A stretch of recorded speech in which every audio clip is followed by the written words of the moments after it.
ठीक है, मैं समझ लेता हूँ। राजेश्वर जी, ये भाजपा वाले हमेशा यही कह रहे हैं कि किसानों को भ्रमित किया जा रहा है, और दूसरा कह रहे हैं कि किसान कहीं पर भी बेच सकता है। फिर किसानों को दिक्कत क्या है? देखिए, ये भाजपा वाले हैं।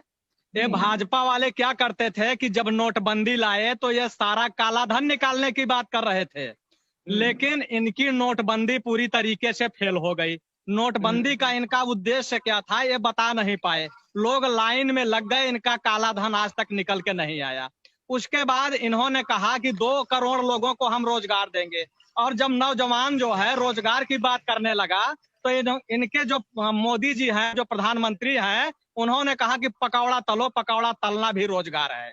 उसके बाद भी बात नहीं बनी तो इन्होंने कहा कि हम जीएसटी लागू करेंगे और आर्थिक आजादी लाएंगे। जीएसटी लागू करके पूरे देश की इकोनॉमी को इन्होंने धाराशायी कर दिया, पूरी तरीके से खत्म कर दिया। उसके बाद आपने देखा होगा कि कोरोना आता है। जब कोरोना आता है तो कोरोना काल में लंबा भ्रष्टाचार हुआ इन लोगों का, और ये लोगों ने कहा कि लोग अपने अपने घरों में बंद हो जाएं। 21 दिन अगर अपने घरों में बंद रहेंगे तो ये जो कोरोना की चयन प्रक्रिया है ये टूट जाएगी, ये पूरी तरीके से कोरोना देश से खत्म हो जाएगा।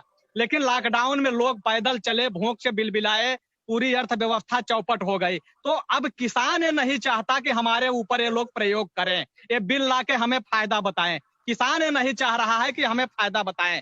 और रही बात भारतीय जनता पार्टी की, अगर भारतीय जनता पार्टी के लोगों को सिर्फ 5 चीजों पर अगर बोलने से प्रतिबंध लगा दिया जाए तो भारतीय जनता पार्टी का एक भी प्रवक्ता हो और चाहे जो है इनका कोई नेता हो, वो मंच छोड़ के भाग जाएगा। सिर्फ हिंदू और मुसलमान, चीन और पाकिस्तान, और सिर्फ धर्म, अगर 5 चीजों पे प्रतिबंध लगा दें आप, तो मैं दावे के साथ कहता हूं कि ये छोड़ के भाग जाएंगे। और रही बात किशोर जी, लेकिन ये बताइए, किसान जो है पहले मंडी में बेचता था फसल, अब ये सरकार कह रही है कि अब किसान स्वतंत्र है, वो कहीं पर भी अपने सुविधानुसार फसल को बेच सकता है, तो दिक्कत क्या आ रही है? नहीं, किसान क्या पहले स्वतंत्र नहीं था क्या? किसान तो पहले भी स्वतंत्र था, जहां मर्जी वो वहां बेच लेता था। अगर इनकी जो सरकारी मंडी है, जो एमएसपी पे अनाज खरीदते हैं, कितने किसानों का अनाज खरीदा जाता है?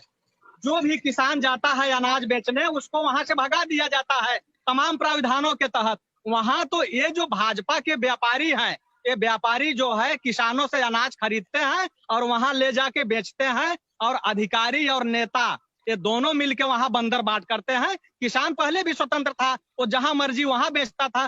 सरकारी मंडी में उसका अनाज कब बेचा जाता था? ठीक है राजेश्वर जी, ठीक है, मैं आपको रोकना चाहूंगा। दुर्गेश जी